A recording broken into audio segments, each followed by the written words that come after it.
ಗುರುಭ್ಯೋ ನಮಃ. ದತ್ತಾತ್ರೇಯಾಯ ನಮಃ. ಮಾಯಕಾರ ಪ್ರಭುವೇ ನಮಃ. ನಮಸ್ಕಾರ.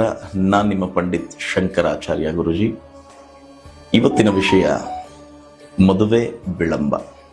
ಮದುವೆ ವಿಳಂಬಕ್ಕೆ ಮೂಲ ಕಾರಣ ಜನ್ಮ ಜಾತಕದಲ್ಲಿನ ರಾಹುಕೇತು ದೋಷ, ಅಂದರೆ ಸರ್ಪದೋಷ. ಈ ಸರ್ಪದೋಷದಿಂದಲೇ ಮದುವೆ ವಿಳಂಬ ಸಾಧ್ಯ. ತಾವು ಕೇಳಬಹುದು, ಗುರುಜಿ ಈ ಒಂದು ಸರ್ಪದೋಷಕ್ಕೆ ಪರಿಹಾರ ಮಾರ್ಗವೇ ಇಲ್ಲವೇನೋ, ಶಾಶ್ವತವಾದಂತಹ ಪರಿಹಾರ ಮಾರ್ಗ? ಖಂಡಿತವಾಗಿಯೂ ಇದೆ.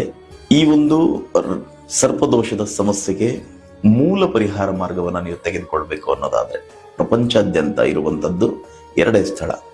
ಒಂದು ತಿರುಪತಿಯ ಕೆಳಭಾಗದಲ್ಲಿರತಕ್ಕಂತಹ ಕಾಳಹಸ್ತಿ, ಇನ್ನೊಂದು ನಮ್ಮ ಕರ್ನಾಟಕದಲ್ಲಿ ದಕ್ಷಿಣ ಕರ್ನಾಟಕದಲ್ಲಿರತಕ್ಕಂತಹ ಕೆ ಸುಬ್ರಹ್ಮಣ್ಯ ಸ್ವಾಮಿ. ಇಲ್ಲಿ ವಿಶೇಷವಾಗಿ ಸರ್ಪದೋಷಗಳಿಗೆ ಸರ್ಪ ಸಂಸ್ಕಾರ ಮತ್ತು ಆಶ್ಲೇಷ ಬಲಿಯ ಪೂಜಾ ಕಾರ್ಯಕ್ರಮದಿಂದ ಸರ್ಪದೋಷ ನಿವಾರಣೆಯನ್ನ, ಅಂದರೆ ಅದರ ಪ್ರಭಾವವನ್ನ ಪೂರ್ಣ ಪ್ರಮಾಣವಾಗಿ ಕಡಿಮೆ ಮಾಡ್ತಾರೆ.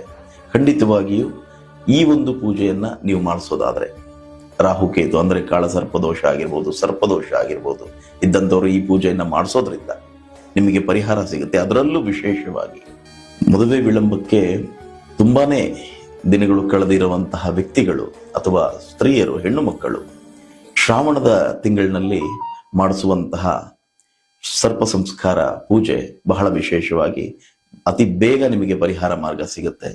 ಎಲ್ಲರೂ ಈ ಒಂದು ಪರಿಹಾರ ಮಾರ್ಗವನ್ನು ತೆಗೆದುಕೊಳ್ಳಿ. ಒಳ್ಳೆಯದಾಗಲಿ. ನಮಸ್ಕಾರ.